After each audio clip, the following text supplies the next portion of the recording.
बहुत ही इंटरेस्टिंग होने वाला है।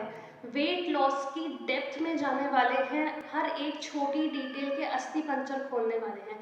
नमस्कार दोस्तों, मैं हूं डाइटिशियन राशि अग्रवाल और आज आप सभी का मेरे चैनल पर स्वागत। जैसा कि बाहर आपने थंबनेल पर देखा कि जो भी वेट लॉस कर रहा है या आप में से कोई भी अगर वेट लॉस करने का सोच रहा है तो सिर्फ एक बार इस वीडियो को ज़रूर देखिए, क्योंकि इस वीडियो को बनाने के पीछे एक बहुत बड़ा कारण है, ऐसा थंबनेल रखने का एक बहुत बड़ा कारण है।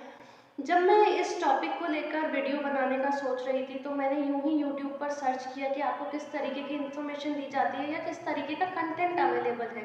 And I was shock to see कि वेट लॉस को लेकर हजारों लाखों वीडियोस यूट्यूब के ऊपर भरी पड़ी हैं और उन पर मिलियंस और करोड़ों में व्यूज आ रखे हैं और वो आए ही जा रहे हैं। यानी इतनी डिमांड में है, लोग इतना वेट लॉस के बारे में सर्च करते हैं, इससे ये पता लगता है। बट क्या सही में वो राइट इन्फॉर्मेशन है या नहीं, वो देखने वाली बात है। क्लेम करते हैं कि सिर्फ 10 दिनों में 10 केजी वेट लूज करें, लूज 15 केजीज इन 15 डेज, और फ्लैट टमी बेली फैट को जो है बिल्कुल फ्लैट कर दे सिर्फ और सिर्फ 5 दिन में। मतलब एक बार तो सुनकर ऐसा लगता है यार ये चीज़ तो बहुत सही है, मैजिक ही हो गया। और यही नहीं, साथ में गारंटी भी देंगे कि अगर आप ये पर्टिकुलर डाइट फॉलो करते हैं, पर्टिकुलर प्रोटोकॉल्स फॉलो करते हैं तो गारंटीड चंद दिनों में आप बहुत सारा वेट लॉस कर देंगे। तो सबसे पहले तो ये बहुत बड़ी बकवास है, आपको मैनिपुलेट किया जा रहा है। ऐसा प्रैक्टिकली पॉसिबल ही नहीं होता, क्योंकि हर किसी का बॉडी टाइप अलग होता है। और जब मैं ये वर्ड बॉडी टाइप डिफरेंट होना यूज़ कर रही हूँ तो इसका मतलब है कि हर एक का बॉडी कॉम्पोजिशन अलग है, हर एक की मेडिकल हिस्ट्री अलग है, हर एक का मेटाबॉलिज्म अलग है। और ये सब अलग क्यों है? क्योंकि उनका जेनेटिक मेकअप डिफरेंट है। उन ये चीज़ें बाय डिफ़ॉल्ट हेरिडिटरी उनके साथ आई हैं, इसीलिए उनका बॉडी टाइप अलग है। और जब हम बॉडी कॉम्पोजिशन की बात कर रहे हैं तो बॉडी कॉम्पोजिशन का मतलब हो गया कि उनकी बॉडी में कितना परसेंट मसल मास है, कितना फैट परसेंट है, उनकी बोन डेंसिटी कितनी है। हर एक चीज़ वेरी करती है पर्सन टू पर्सन, यानी हर एक के लिए जो है उनकी बॉडी अलग है। तो फिर सेम डाइट प्लान कैसे हो सकता है हर किसी के लिए? It's not at all possible. अरे आप खुद ही सोचो ना, क्या आप पेट्रोल वाली गाड़ी में डीजल भरकर उसे चला सकते हो या फिर डीजल वाली गाड़ी को चार्ज कर कर चला सकते हो? नहीं ना, नहीं पॉसिबल है ये चीज़। जिस गाड़ी का जो फ्यूल है, उसका जो खाना है, उसको वो देंगे तभी तो वो चलेगी। तो फिर ये चीज़ हम हमारी बॉडी पे अप्लाई क्यों नहीं करते? हमारी बॉडी भी तो सबकी अलग अलग है, बॉडी टाइप डिफरेंट है। तो हर किसी के लिए अलग डाइट प्लान भी होना चाहिए, तभी जाके ये चीज़ें ठीक होगी। पर यूट्यूब पर मिलियंस ऑफ पॉपुलेशन को एक सिंगल डाइट प्लान, एक सिंगल डाइट पैटर्न बताया जा रहा है और ये क्लेम किया जा रहा है कि 15 दिन में आपका 15 केजी वेट लॉस हो जाएगा सिर्फ उस एक सिंगल डाइट प्लान से। मिलियंस ऑफ पॉपुलेशन का सिर्फ और सिर्फ 15 दिनों में 15 केजी वेट लॉस हो जाएगा। क्या ये प्रैक्टिकली पॉसिबल है? बिल्कुल नहीं, समझो इस बात को। तो अब एक और बात यहाँ पे बहुत इम्पॉर्टेंट है जो समझने वाली है कि ये जितनी भी फैट डाइट्स होती हैं क्रैश डाइट्स होती है। मतलब मान लीजिए आपकी बॉडी को 1900 कैलोरी यानी 1900 कैलोरी की डाइट की रिक्वायरमेंट है आपकी बॉडी को। तो क्रैश डाइट्स में क्या किया जाता है, आपको सीधा 600 कैलोरी, 700 कैलोरी या 800 कैलोरी पर लाके खड़ा कर दिया जाता है, जो कि आपके लिए बहुत ही खतरनाक हो सकता है। अगर हम ये मेजर करना चाहें ना कि किस लेवल तक खतरनाक हो सकता है, तो let me tell you, it can lead to death. ये आपकी डेथ का भी बहुत बड़ा कारण बन सकता है। और इसका एक प्रैक्टिकल एग्जाम्पल मैं आपको इस वीडियो में ही आगे बताने वाली हूँ। तो अब तक जो आपने YouTube पर वेट लॉस के नाम पर सुना कि आप सिर्फ इतने से दिनों में इतना सारा वेट लॉस कर सकते हो, अगर वो सब बातें गलत है तो फिर सही डाइट क्या है, सही इन्फॉर्मेशन क्या है, वो भी जान लेते हैं। क्योंकि एक बात दिमाग में बिठा लो यार, कोई भी चीज़ को ना बिना समझे ब्लाइंडली फॉलो नहीं करना, क्योंकि एक डाइट इतनी ताकत रखता है कि वो आपको हेल्दी भी बना सकता है और आपको डिग्रेड भी कर सकता है। तो बिना सोचे समझे फॉलो नहीं करना। तो हर एक छोटी बात हम इस वीडियो में इसीलिए समझ रहे हैं। तो सबसे पहले तो एक बहुत बड़ा भ्रम है कि वेट लॉस करना है, एग्जैक्टली भ्रम ही है। क्योंकि आपको वेट लॉस नहीं करना, आपको फैट लॉस करना है। फॉर एग्जाम्पल ये कुछ ऐसी ही बात है कि मैं बोलूँ मुझे आगरा जाना है, या फिर इसी को यूँ बोलूँ कि ताजमहल जाना है जो आगरा में है। सिमिलरली इसी तरह आपको वेट लॉस नहीं करना, आपको फैट लॉस करना है, जिससे कि आपका वेट भी लूज होगा। चलो इस चीज़ को थोड़ा सा और सिंप्लीफाई करके समझते हैं। अच्छा, जब आप वज़न कम करें तो क्या आप चाहते हैं कि आपका साथ-साथ में जब आप वेट लॉस कर रहे हैं, वज़न कम कर रहे हैं, तो साथ में आपका जो मसल मास है वो भी ख़त्म हो जाए, यानी वो भी कम हो जाए, या फिर जो आपकी बोन डेंसिटी है वो कम हो जाए, यानी बोन्स आपकी बिल्कुल पतली हो जाए? क्या आप ऐसा चाहते हैं? जो कि क्रैश डाइट में होता है। जब आप सीधा 1900 कैलोरी की डाइट से सीधा 600 कैलोरी की डाइट पे आते हैं, कहने को एक ड्रास्टिक जो है कैलोरी डेफिसिट की वजह से आपका वेट लॉस हो जाता है, लेकिन उसके साथ में आपका मसल भी जा रहा है, आपकी बोन डेंसिटी भी जा रही है, प्लस उसके साथ में इतने सारे साइड इफेक्ट्स आपको लॉन्ग टर्म में देखने को मिलेंगे जो आप सोच भी नहीं सकते। तो ऐसा होता है क्रैश डाइट में। क्या आप ये चीज़ चाहते हैं? नहीं ना। हम चाहते हैं कि हमारी बॉडी के अंदर जो भी वेट एक्स्ट्रा फैट डिपॉजिट होने की वजह से, यानी एक्स्ट्रा चर्बी की वजह से जो हमारी बॉडी के अंदर फैट जमा हो गया है, जिसकी वजह से हमारा वजन बढ़ गया है, सिर्फ वो एक्स्ट्रा फैट निकल जाए, है ना, और उससे जो भी वजन था वो कम हो जाए, यही हम चाहते हैं। ये तो चाहते नहीं है कि सारा मसल भी गया, बोन डेंसिटी भी कम हो गई, फिर साइड इफेक्ट्स के तौर पे हमें हेयर फॉल भी मिल रहा है, हमें वीकनेस भी फील हो रही है। ये सब चीज़ें तो हम चाहते नहीं हैं, राइट। हर बार ना एक ऐसा फेज आता है जब कुछ डाइट्स जो हैं बहुत ही ज़्यादा ट्रेंडिंग में चल रही होती हैं, जैसे कीटो डाइट, आपने भी नाम सुना होगा। इस कीटो डाइट में एग्जैक्टली होता क्या है, आपकी डाइट में से जो है कार्ब बहुत ज़्यादा कम कर दिया जाता है, यानी ऑलमोस्ट एलिमिनेट कर दिया जाता है, और फैट इंटेक बहुत ही ज़्यादा बढ़ा दिया जाता है। इस डाइट की हमें ना थोड़ी सी फंक्शनिंग को समझ लेते हैं, ताकि जो चीज़ मैं आपको एक्सप्लेन करना चाह रही हूँ, समझाना चाह रही हूँ, वो आप ढंग से समझ पाएँ। तो इसमें होता क्या है एग्जैक्टली, जब आपके कार्ब्स कम कर दिए जाते हैं और फैट का इंटेक बढ़ा दिया जाता है, तो बॉडी एक स्टेट में जाती है जिसको हम बोलते हैं कीटोसिस। अब उस कीटोसिस स्टेट में होता क्या है, हमारी बॉडी की फंक्शनिंग के लिए जो भी एनर्जी रिक्वायर्ड होती है ना, सपोज हम वॉक पे गए हैं या कुछ भी काम कर रहे हैं या ब्रीदिंग भी कर रहे हैं, तो इन प्रोसेसेस के लिए जो भी एनर्जी चाहिए होती है ना बॉडी को, A to Z जो भी काम हो रहा है बॉडी के अंदर या फिजिकली आप कर रहे हो, हर किसी के लिए एनर्जी जो है खर्च करनी पड़ती है, और वो एनर्जी कहाँ से आती है, फैट बर्न करके आती है इन दिस कीटो डाइट। तो बॉडी एक कीटोसिस स्टेट में चल जाती है, जिसके अंदर बॉडी में फैट बर्न होता है, जिससे कि एनर्जी प्रोड्यूस होती है। सुनने में बहुत अच्छा लग रहा है ना कि फैट बर्न हो रहा है तो हमारा वेट भी कम हो जाएगा, कितनी सही चीज़ है। लेकिन कभी ये सोचा है, जब ये फैट बर्न होता है, जब ये फैट के मॉलिक्यूल्स अगर हम थोड़ा सा साइंटिफिकली केमिकली इसको देखें, जब ये फैट बर्न होता है ना, तो जो कंपाउंड्स टूट के बनते हैं उनमें कीटोन बॉडीज नाम का सब्सटेंस भी रिलीज होता है। जैसे फैट ब्रेक डाउन हुआ, फैट बर्न होना चालू हुआ, कीटोन बॉडीज रिलीज होती हैं। वो कीटोन बॉडीज एग्जैक्टली जो है एनर्जी सप्लाई कर रही होती हैं ब्रेन को। अब ये कीटोन बॉडीज ना बड़ी ही खतरनाक है।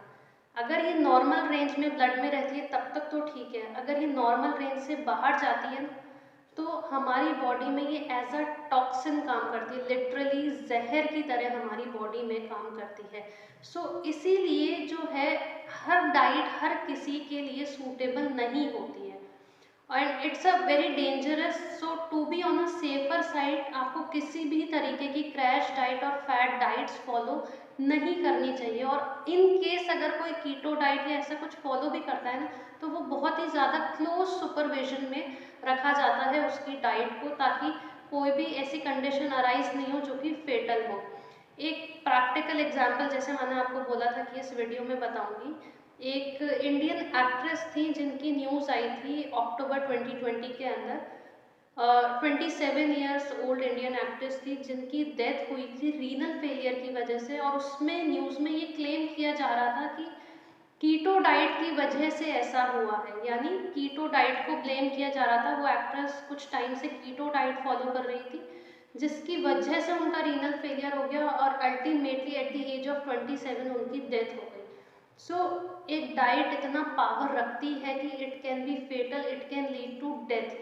तो आप कोई भी ऐसी फैट या क्रैश डाइट फॉलो नहीं करें, या कुछ भी ऐसे मतलब टाइटल्स पे ना जाए कि आप 10 दिन में 10 केजी लूज कर दो, 15 दिन में 15 केजी लूज कर दो। इट्स अ कम्प्लीटली ब्लफ, बहुत ही ज़्यादा मैनिपुलेटिव चीज़ होती है। तो इसको आप अपनी बॉडी पे प्लीज़ अप्लाई ना करें, क्योंकि आप अपने पूरे मेटाबॉलिज्म को ही हिला देते हैं। So to summarise, do weight loss in a healthy way. ज़रूरी है, वेट लॉस होना भी ज़रूरी है, आपका वेट ठीक होना बहुत ज़रूरी है। अगर वो ठीक नहीं होगा तो भी बहुत सारी बीमारियां होंगी। लेकिन वेट लॉस करो, लेकिन हेल्दी वे में करो। अब इस wait loss in a healthy वे का क्या मतलब है?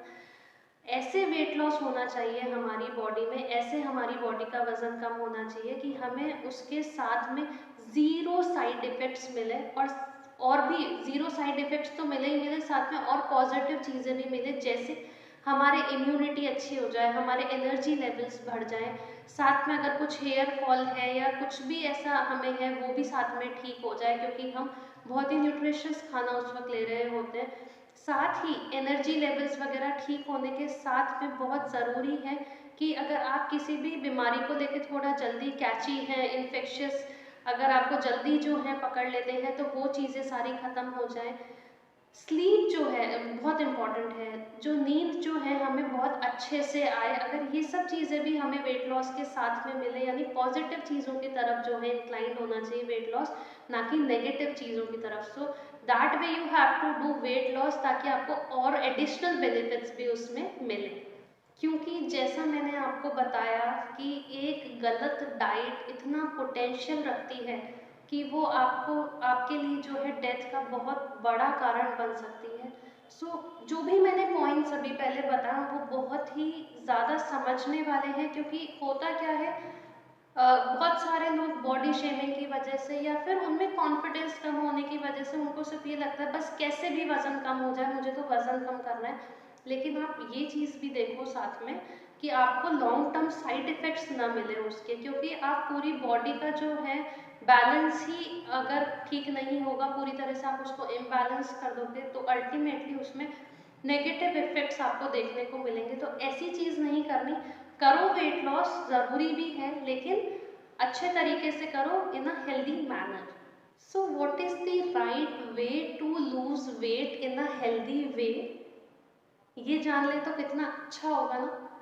पर उससे पहले हम ये जान लेते हैं कि क्या कोई ऐसा तरीका है जिससे हम ये पता लगा सकें कि हमारी बॉडी को एक्चुअल में वज़न कम करने की रिक्वायरमेंट भी है या नहीं। बहुत सारे लोग ऐसे होते हैं जिनको सिर्फ एक माइंड में एक साइकोलॉजी होती है कि नहीं, वेट तो कम होना ही चाहिए, मैं मोटी हो गई, या कुछ भी ऐसा उनके माइंड में घुस जाता है। तो ये जानना ज़रूरी है कि क्या हमारी बॉडी भी ये बात हमसे कह रही है क्या, कि एक्चुअल में हमें वेट लॉस की ज़रूरत भी है या नहीं। कोई ऐसा तरीका है? यस, इसको पता लगाने के दो बहुत ही इफ़ेक्टिव मेजर्स हैं। फर्स्ट है BMI। BMI is body mass index. अब ये जो BMI है ना, ये आपकी वेट और हाइट के अकॉर्डिंग आपको एक बेसिक सा आइडिया देता है कि आपका वज़न नॉर्मल है या नहीं।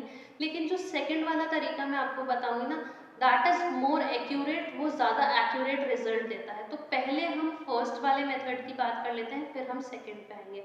सो एज आई सेड, फर्स्ट वाला मेथड है बॉडी मास इंडेक्स। अगर आप डायरेक्टली कैलकुलेट करना चाहते हैं तो आप गूगल पे लिख सकते हैं BMI कैलकुलेटर, डायरेक्टली आपको लिंक मिल जाएगा। वहाँ आपको वेट और हाइट की वैल्यूज़ जो है वो एंटर करने बोलेगा और आपको BMI निकाल के दे देगा।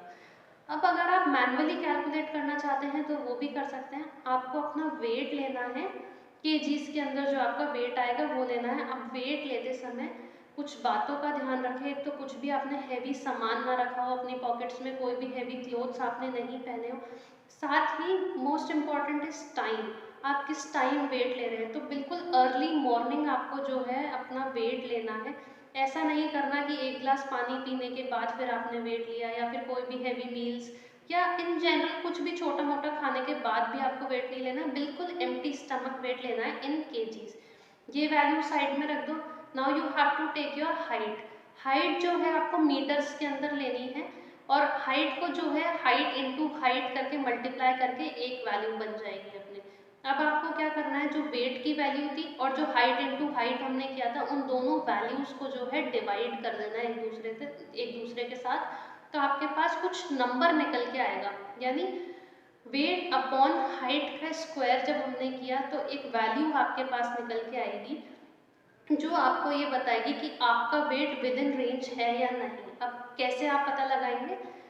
मान लीजिए अगर आपका वेट जो बीएमआई जो है वो 18 से नीचे आता है, 18 से अगर नीचे है तो आप अंडर वेट है। अंडर वेट का मतलब है जो आइडियली आपका बॉडी वेट होना चाहिए उससे कम है आपका वेट, तो आपको वेट लॉस करने की कोई रिक्वायरमेंट ही नहीं है, rather than you should gain weight. Next जो कैटेगरी आती है, अगर 18 से 24.9 अगर आपकी वैल्यू आ रही है, 18 और 24.9 के बीच में आ रही है तो आपका वजन एकदम नॉर्मल है, ठीक है। लेकिन अभी कंफ्यूज नहीं होना, बहुत सारे लोगों का बीएमआई नॉर्मल आता है लेकिन फिर भी उनको दिखाई देता है कि नहीं हमारा जो बॉडी शेप है वो ठीक नहीं है, हमें वेट लॉस की रिक्वायरमेंट है। वो चीज़ हम आगे जो सेकेंड वाला मेथड जो मैं आपको बताऊंगी वहाँ से हम आइडेंटिफाई करेंगे।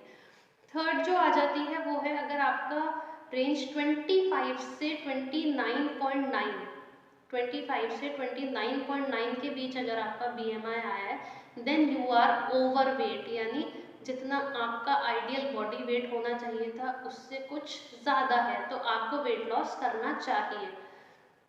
फोर्थ जो कैटेगरी इसमें आ जाती है वो है अगर आपका बीएमआई 30 से अबव है, 30 से अगर ऊपर चले जाता है then you are considered as obese, obesity के अंदर वो आ जाता है, so definitely you have to lose weight. लेकिन बहुत सारे लोगों में क्या होता है ना, उनका वेट तो ज़्यादा होता है लेकिन दिखाई नहीं देता, बिल्कुल अप टू डेट उनका बॉडी कॉम्पोजिशन सब कुछ बढ़िया सा दिखाई देता है, बॉडी फिजिक बहुत अच्छा दिखाई देता है, आइडियल बॉडी वेट से शायद ज़्यादा आएगा लेकिन फिर भी उनको वेट लॉस करने की ज़रूरत नहीं होती। इसका आंसर भी हमें सेकेंड वाले जो हम मेथड देखेंगे उसके अंदर मिलेगा। सो ये तो थी एक बात। दूसरा है वेस्ट हिप रेशो, यानी जो आपका वेस्ट साइज आता है और जो हिप साइज आता है उन दोनों को जब हम डिवाइड करते हैं, जो भी आपने सेंटीमीटर्स में मेजर लिया है उन दोनों को जब आप डिवाइड करोगे तो क्या वैल्यू आती है उस पर डिपेंड करता है कि आपको जो है वेट लॉस की रिक्वायरमेंट है या नहीं। अब अच्छा ऐसा मैंने क्यों बोला था कि जो सेकेंड वाला ऑप्शन है वेस्ट हिप रेशो वाली जो चीज़ है वो ज़्यादा एक्यूरेट मेजर है। इसको हम एक एग्जाम्पल के साथ समझते हैं। For one of my clients initially जो वेट था वो 82 kgs था, वेट लॉस जर्नी के बाद में the weight comes to 65 kgs, यानी पहले 82 था उसके बाद में 65 kgs आ गया, लेकिन अभी जो करंट वेट है वो 71 kgs है।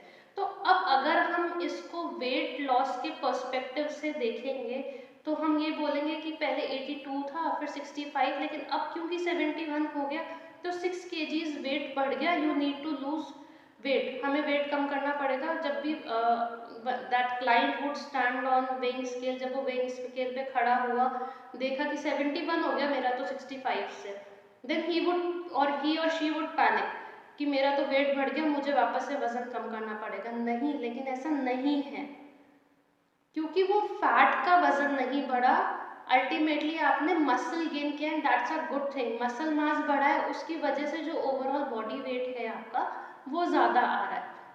तो इसमें टेंशन में आने वाली बात है, यहाँ जो है आपको वेट लॉस पे जाने की रिक्वायरमेंट नहीं है, जबकि क्योंकि 82 था फिर 65 आ गया अब 71 आ गया, तो ऐसा नहीं है 71 आ गया तो आपको वेट लॉस करना पड़ेगा, ऐसा नहीं है। कॉम्पोजिशन देखना पड़ता है कि फैट परसेंट कितना है, मसल परसेंट कितना है। तो इसीलिए इसका इफेक्टिव जो तरीका है ना वो वेस्ट हिप रेशो है, वहाँ से आपको एग्जैक्टली पता लग जाएगा कि अगर वेस्ट हिप रेशो ठीक आ रहा है ना तो आपको वेट लॉस की रिक्वायरमेंट नहीं है। अगर हम नॉर्मल वैल्यूज़ की बात करें सो फॉर अ मेल, जो मेल इंडिविजुअल होते हैं उनके लिए जो वेस्ट हिप का रेशो है वो 0.90 से कम आना चाहिए, and for females it should be less than 0.80। अगर इन दोनों क्वांटिटीज से आपका वैल्यू से कम आ रहा है देन इट्स गुड, अगर इससे ज़्यादा है तो definitely you have to go for weight loss. तो फिर क्या बीएमआई का कोई मतलब ही नहीं है? ऐसा नहीं है। जब इनिशियल वेट लॉस जर्नी पे हम लोग होते हैं इनिशियल डेज में, तब वो एक्यूरेट मेजर होता है कि बीएमआई पे हम रिलाई कर सकते हैं। लेकिन जब हम लॉन्ग टर्म की बात करें तो हमें कुछ महीने हो जाते हैं, उसके बाद होता क्या है, हमें ऐसा लगता है हमारा वेट है तो पुट ऑन हो रहा है या स्टेबल हो गया। तो ऐसा नहीं होता, वहाँ आप इंच लॉस देखो जो आपको वेस्ट हिप रेशो या नहीं भी निकालना है तो आप इंच लॉस से देखो कि आप पहले वाले कपड़ों में फिट आ रहे हो या नहीं आ रहे हो, और अगर आपने मेजर किया है तो उसको रिकॉर्ड करके रखो। तो जो लॉन्ग जर्नी होती है वहाँ पे आपको इंच लॉस से पता करना होता है, वेइंग स्केल से नहीं पता करना होता, क्योंकि जो वेइंग स्केल है वो डिफ्रेंशिएट नहीं कर पाती कि ये फैट का मास आ रहा है कि मसल का मास आ रहा है, वेट किस चीज़ का आ रहा है। अगर आप 2 ग्लास पानी पी के भी वेट लोगे ना तो वेट ज़्यादा आएगा, क्योंकि वो अलग अलग तो कर नहीं रहा कि ये पानी का वजन है, ये मसल का वजन है या फैट का वजन है। तो basically initially BMI is good, and long term की जर्नी के लिए अगर हम जाए तो आपको इंच लॉस पे फोकस करना चाहिए। बार बार हर सुबह उठ के वेइंग मशीन पे जाके नहीं खड़े होना और पैनिक नहीं करना। सो बेसिकली बॉडी में 3 तरीके से जो है वजन बढ़ता है। पहला जो होता है फैट डिपॉजिशन की वजह से, यानी एक्स्ट्रा चर्बी जो है हमारी बॉडी में डिपॉजिट हो गई, एक वो होता है। सेकंड जो होता है मसल बिल्ड की वजह से होता है। सो दैट्स गुड कि जो मसल्स हैं हमारे, wear and tear of tissue से जो मसल्स हैं वो हमारे बिल्ड हो रहे हैं, उस वजह से वेट जो है हमारा गेन हो रहा है। And the third is the water retention, यानी बॉडी में पानी एक्यूमुलेट होने की वजह से जो है वजन बढ़ता है। अभी किस केस में होता है, जो भी लोग एक्स्ट्रा सॉल्ट कंजम्पशन करते हैं, एक तो एक डिजीज फैक्टर होता है कि किसी को कोई किडनी का प्रॉब्लम है, उस केस में water retention, so that a clinical aspect, वो डिफरेंट थिंग है। लेकिन अगर हम एक जनरलाइज्ड बात करें तो वाटर रिटेंशन जो है, सॉल्ट उसमें बहुत ज़्यादा मेजर रोल प्ले करता है। जो भी लोग, मैं हमेशा I always tell my client कि आप सॉल्ट शेकर अवॉइड करो। बहुत सारे लोगों को ऊपर से नमक डाल के खाने की बहुत आदत होती है, हर चीज़ में तेज़ नमक चाहिए, हर चीज़ में ऊपर से नमक डालकर ही खाएंगे। So that should not be done. आपको एक्स्ट्रा सॉल्ट नहीं खाना, जितना रिक्वायर्ड है उतना खाओ, ऐसा नहीं कि कम कर देना, लेकिन एक्स्ट्रा नहीं लेना है सॉल्ट, ये चीज़ का खास ध्यान रखना है। सो बेसिकली वेट लॉस में हमें जो फैट का परसेंटेज है ना वो नॉर्मलाइज करके चलना होता है, बाकी एवरीथिंग इज ओके। लेकिन लोगों को क्या चाहिए होता है, दे वांट ड्रास्टिक चेंज, बस 1 महीने में हमारा 10-20 किलो वजन कम हो जाए तो सेट है। बट वो ये नहीं सोचते कि उसके साथ में वो 1000 साइड इफेक्ट्स भी लेकर आएगा, क्योंकि आप मेटाबॉलिज्म को पूरी तरह से हिला देते हो। वीकनेस हो गया, वर्टाइगो हो गया, हेयर फॉल हो गया, रिंकल्स हो गए, स्किन लूज होना, मेटाबॉलिक डिसऑर्डर्स जैसे कि कोई हार्ट इशू है, डायबिटीज़ है, बहुत कुछ हो सकता है। और ये तो होगा जो होगा, साथ में जो आपने वेट लूज किया था ना वो भी सारा रीगेन हो जाएगा, डेफिनेटली होगा regain. Then what's the use of doing weight loss. आपने उस टाइम पीरियड के लिए तो अपना वजन कम कर लिया, लेकिन बाद में वो वेट सारा का सारा वापस आने वाला है और साथ में साइड इफेक्ट्स लेके आने वाला है। तो मेक श्योर आप ऐसा कुछ भी ना करें। आप यहाँ तक क्योंकि अब बहुत कुछ वेट लॉस के बारे में समझ चुके हैं, क्रैश डाइट फॉलो नहीं करनी है, ग्रेजुअल चेंजेस लाने हैं, कोई ड्रास्टिक चेंज नहीं करना। So know what should be the ideal diet for weight loss. Weight loss के लिए ऐसी कौन सी परफेक्ट, ऐसी कौन सी राइट डाइट है जो हमें कोई साइड इफेक्ट प्रोवाइड नहीं करेगी और हमारा गोल भी अचीव हो जाएगा। जैसा कि मैंने पहले भी कहा था, not one size fits all. हर किसी का बॉडी टाइप अलग होता है, उनका बॉडी कॉम्पोजिशन, उनकी मेडिकल हिस्ट्री, उनका genetic makeup, everything is different, it vary from person to person. तो डाइट भी बहुत ही पर्सनलाइज्ड और बहुत ही कस्टमाइज होता है। हर खाना हर जने के लिए सूटेबल नहीं होता।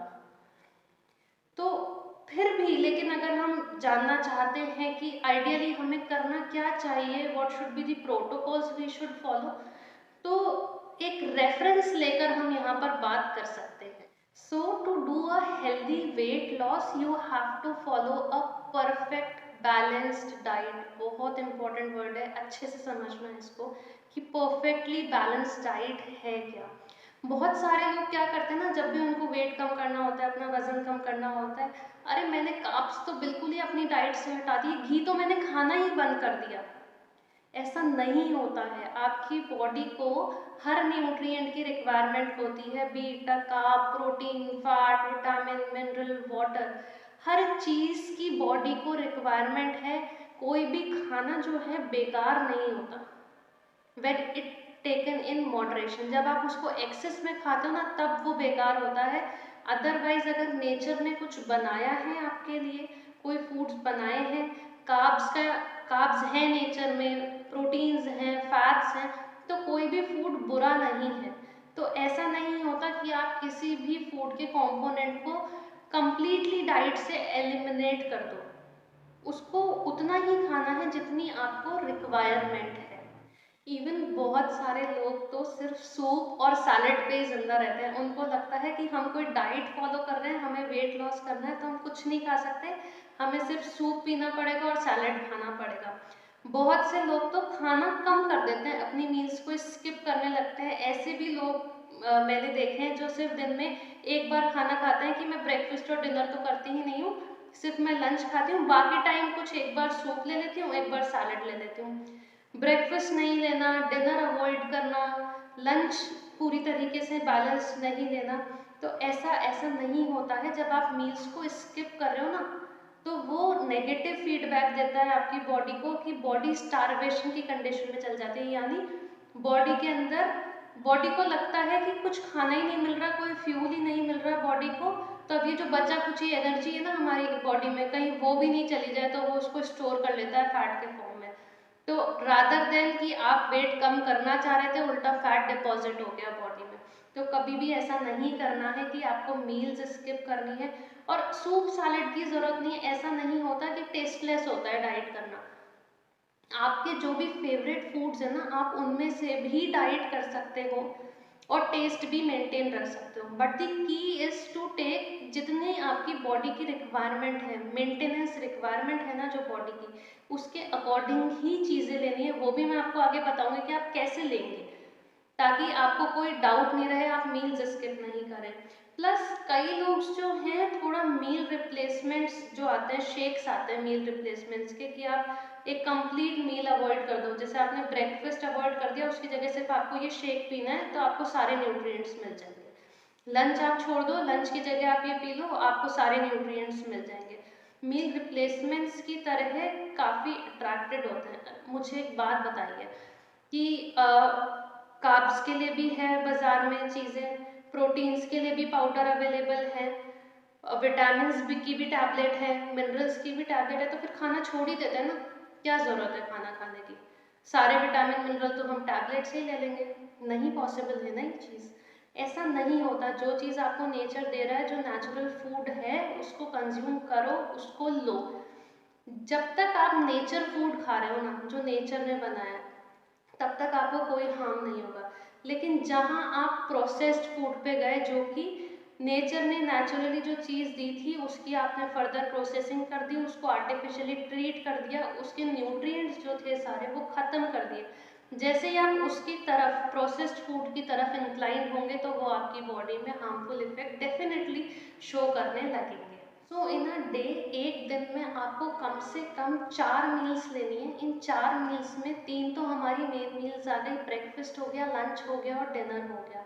अब इनमें भी ब्रेकफास्ट जो है आपको सबसे हैवी लेना है, उसके बाद lunch and dinner should be the lightest meal of the day.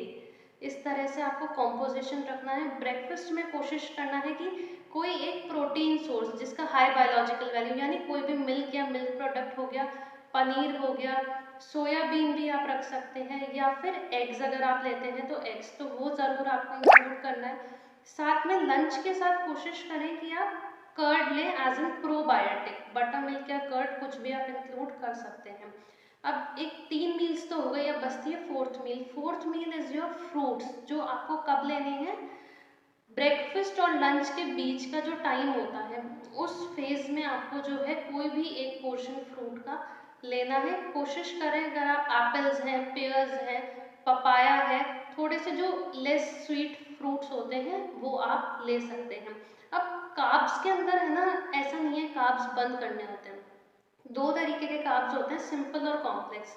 तो सिंपल हमें लिमिटेड रखने होते हैं, वो नहीं खाने होते हैं। कॉम्प्लेक्स आप जितना ज़्यादा इंक्लूड करेंगे उतना ही बेटर होगा। तो सिंपल कार्ब्स में बेसिकली हनी हो गया, गुड़ हो गया, चीनी हो गई, मैदा हो गया या मैदा से बनी हुई कोई भी चीज़ हो गई, बेक्ड आइटम्स हो गए जैसे ब्रेड्स हैं, मफिन्स हैं, केक्स हो गए, पेस्ट्रीज हो गई, पैटीज हो गई, बॉटल्ड आइटम्स जैसे केचप हो गया, मेयोनीज हो गई, या फिर जो नॉर के या फिर किसी भी और ब्रांड के पैक्ड जो सूप्स आते हैं वो आपको नहीं लेने हैं। इन शॉर्ट पैकेट फूड जो है आपको अवॉइड करके चलना है। कॉम्प्लेक्स कार्ब्स के अंदर आप होल फ्रूट्स ले सकते हैं, हमारा स्टेपल जैसे जो हम चपाती खाते हैं उसमें बाजरा है या मल्टीग्रेन है, उस तरीके का कंटेंट आप ऐड कर सकते हैं। इसके साथ में स्लीप इज़ वेरी इम्पॉर्टेंट, क्योंकि हार्मोनल जो इम्बैलेंस है ना, वो मैक्सिमम टाइम हमारी जो स्लीप साइकिल है ना वो डिस्टर्ब होती है, उस वजह से होता है। सो कम से कम आप कोशिश करें कि 7 से 8 घंटे की स्लीप कम से कम आप लें। साथ ही पानी का इंटेक, पानी के अंदर जो है आपको ऑन एन एवरेज अगर हम बात करें कम से कम 2.5 से 3 लीटर जो पानी है फॉर अ डे आपको लेना ही लेना होता है। सो टू कंक्लूड दिस वीडियो, कम नहीं खाना है ना स्किप करना है, मॉडरेशन में खाना है। Everything is good in moderation. अगर आप एक्सेस में जाएंगे तो डेफिनेटली वो आपकी बॉडी में एक्यूमुलेट ही होगी। So don't do that, everything is good in moderation. Thank you so much.